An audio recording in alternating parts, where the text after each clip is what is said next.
Décidément, ces dernières semaines n'auront pas épargné Véronica Loubry et son compagnon Gérard Kadosh. Après avoir appris que ce dernier était atteint d'un cancer, pour lequel il est actuellement sous traitement, le couple pensait commencer 2024 avec un peu de répit. Mais c'était sans compter sur une mauvaise nouvelle, qui les a ramenés à l'hôpital. La suite après la publicité sous des mèmes dans la tempête. Folle amoureuse de son compagnon Gérard Kadosh depuis déjà 8 ans, Véronica Loubry vit une période difficile ces dernières semaines.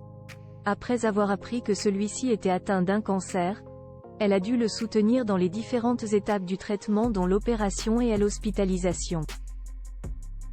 Toujours derrière lui, elle s'est beaucoup confiée à ses abonnés sur l'état de santé de son amoureux pour lequel elle se bat tant. Et à la fin de la semaine, les nouvelles étaient enfin bonnes. Après 2 semaines d'hospitalisation pour l'ablation d'un organe et demi, le père des superbes Léa et Allison avait enfin reçu l'autorisation de rentrer chez lui. Mais ce bonheur a été de courte durée. Dès la soirée, il a dû retourner aux urgences en raison de violentes et fortes douleurs. Il était vraiment heureux de sortir.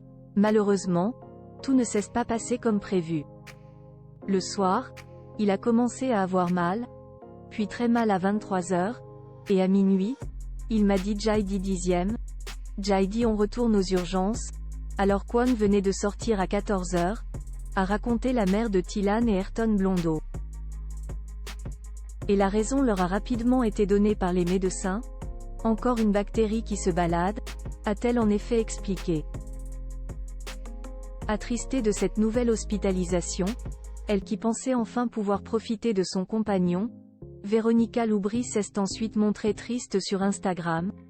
J'espère de tout mon cœur que cette *nas de bactérie va vite partir, car c'est une nouvelle bactérie. Il y en avait déjà eu une, puis une deuxième. J'aille mal pour lui, je souffre pour lui, a-t-elle lancé. Mais la quinquagénaire a vite retrouvé le moral. Pour son chéri, elle reste forte en toutes circonstances. Pour rappel, c'est en avril dernier qu'elle a évoqué pour la première fois l'épreuve qui leur est tombée dessus. En larmes sur Instagram, elle s'est confiée peu à peu à ses abonnés, expliquant qu'avant le diagnostic, son amoureux semblait aller parfaitement bien. Depuis, c'est une longue bataille que tous les deux livrent mais toujours soudés, ils pourraient bien enfin apercevoir la lumière au fond du tunnel. La suite après la publicité.